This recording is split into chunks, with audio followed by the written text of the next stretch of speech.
successful, fearless, confident, self-absorbed, maybe a little narcissistic. Okay, I'm starting to hate myself too. My point is that the power poses I've just demonstrated have created a profound influence on your impression of me.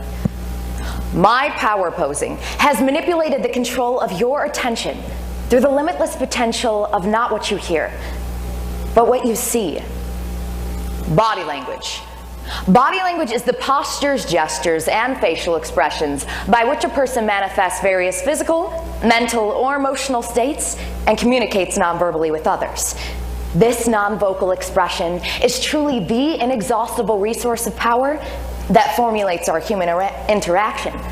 Essentially, your body language shapes not only what you think of yourself, but also affects how others pass judgment on you. After all, we are a society of critics. But forget them! You can't please everybody. Elicit your physical expression as I enlighten you on the many impacts of body language, including its significance in human interaction, its social setbacks, and the vain advantages of this silent strength. I am a man.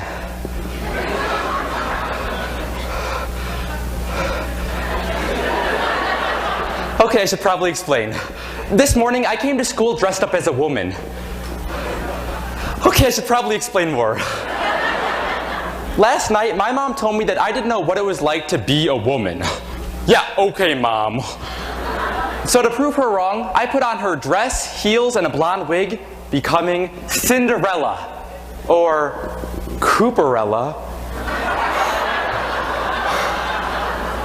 But as I entered school, I couldn't help but overhear my classmates telling some jokes. What do you call a girl with only 2 brain cells? Pregnant.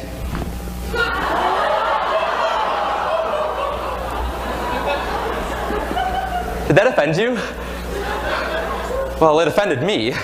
Classmates, I've learned 2 things today. A, wearing 6-inch heels is so uncomfortable. And B, my mom was right. Sexism is invisible because it's normal. And I think it's time we change that. This is why our PE teacher has allowed me, Cooper Packer, to speak to you, my classmates in the men's locker room, because we are all guilty of this issue. So yes, I'm a man speaking about women. Not for shock value, but because the longer we men neglect the issue of sexism, the longer it'll be an issue. So even if you're not yet convinced, take a gander as we first learn how this sexist behavior originated. Then, we'll analyze the effects of our misogyny, before finally redefining what it means to be equal with some solutions. Ever since my little brother Patrick was born, I feel like we've always been competing for my dad's attention. Hey Dad, look at this awesome trophy I won. Wow son, I hate you. Sorry, what did you say, Dad? Oh, did I say that out loud? Sorry, I meant to say I hate you. Dad, that's what you said the first time. Oh, I'm just kidding, except I'm not. Hey Dad, look at this rat I found in the alley. I think it's dead. Wow, son. Son, that is amazing. I love you and I have so much respect for you. See, I used to think it'd be cool to have a little brother. We'd be like Mario and Luigi, but now we're more like Cain and Abel.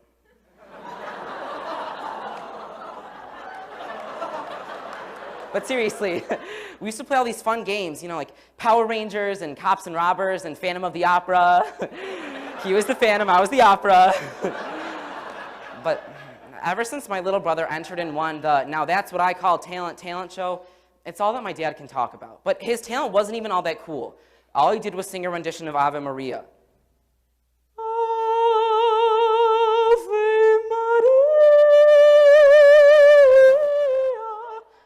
While tap dancing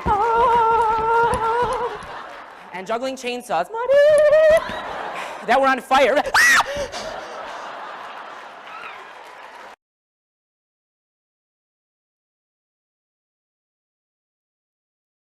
When Norman Borlaug went to the University of Minnesota, many people thought he would just fulfill the sport he had always done, wrestling.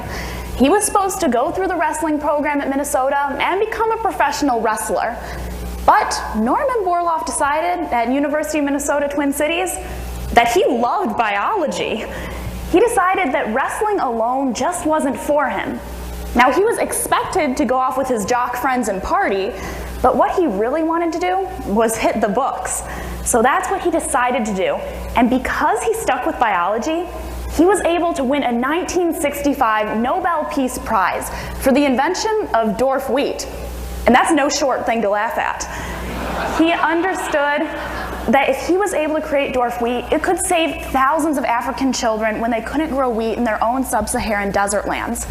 Because he was interested in biology and changed the dream that he originally had, he realized that that was perfectly fine, and being adaptable allowed him for success in future life. That brings us to today's C.S. Lewis quotation, which states, "It is never too late to get a new goal or have a new dream." What C.S. Lewis is saying is that often we get so trapped in one goal or one dream that we can't see the outer possibilities. What we must recognize is no matter our age, we can try new things and enjoy them. In short, we should be able to adapt. And this is for three key reasons. First, if we're able to adapt, we may find a new talent. Next, if we're able to enjoy change, we'll be able to make the most of our time on Earth. But finally, we can inspire others to have change in their lives as well.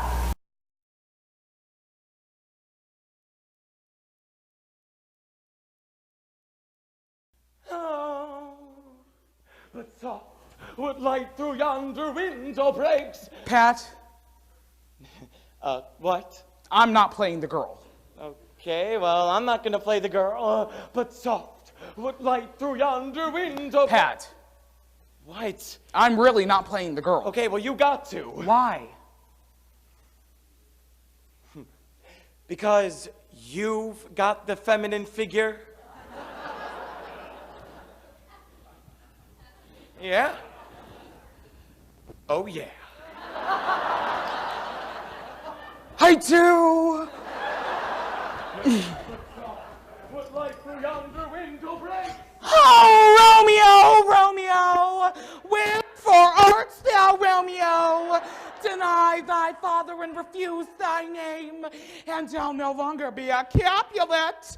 Doff thy name and take all myself. I take thee at thy word. Call me but love, and I'll be new baptized henceforth. What did you say? Call me but love, and I'll be new. Call you butt love? No, Okay, okay, you're butt love, butt love, butt love, butt love, okay, what are you doing?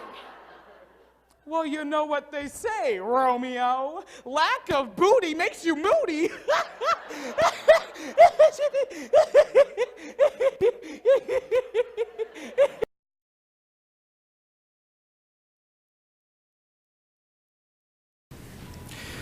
I love cake. I can't be any clearer than that. I love cake. I could eat every cake in New York City. I can't even go into bakeries anymore. Because I'll eat all the cake. I'll say, where's the cake? I love cake. Get me some cake.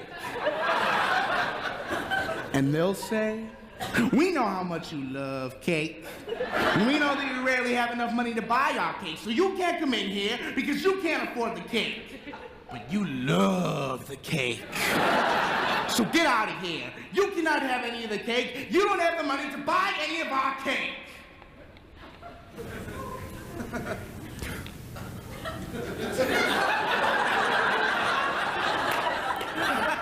I want cake. I want your cake. Give me all of your cake. I love cake.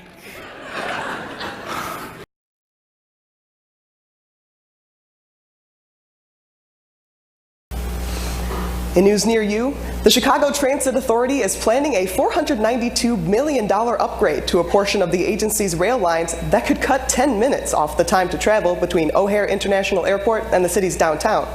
The 4-year project includes improvements to a stretch of the CTA's Blue Line. The project also includes repairs or major renovations to 11 stations, as well as the elimination of certain slow zones. And classic Illinois corruption apparently extends to public schools.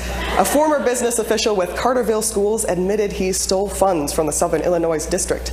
Todd Frazier pleaded guilty to embezzlement and theft charges. Frazier admits he was working as the district's treasurer and payroll officer when he pocketed between $70,000 and $140,000 over a year. The Bears clinch next season's quarterback, and you won't believe this weekend's weather. All this right after a word from your local nursery. Got the winter blues? Well, beat those blues with the beautiful bouquet of colors at Betsy's Backyard Nursery. This month, save 20% on bird feeders and seed. Betsy already checked with the birds, and the cold is driving them nuts. They're starving for Betsy's special blend of high-quality, no-waste bird seed. And while you're at it, let the sun shine in your own home with Betsy's bevy of brightly colored blooms. Show old man Winter who's boss. Go to Betsy's Backyard Nursery and get your mind on the spring sunshine. Turning to the sports desk, the Chicago Bears have signed quarterback Jay Cutler to a 7-year contract. The move came after some speculation that the Bears might part with Cutler after 5 years. In his first season with new coach Mark Trestman, Cutler and the Bears offense set a franchise record for total net yards and piled up 445 points, second in team history.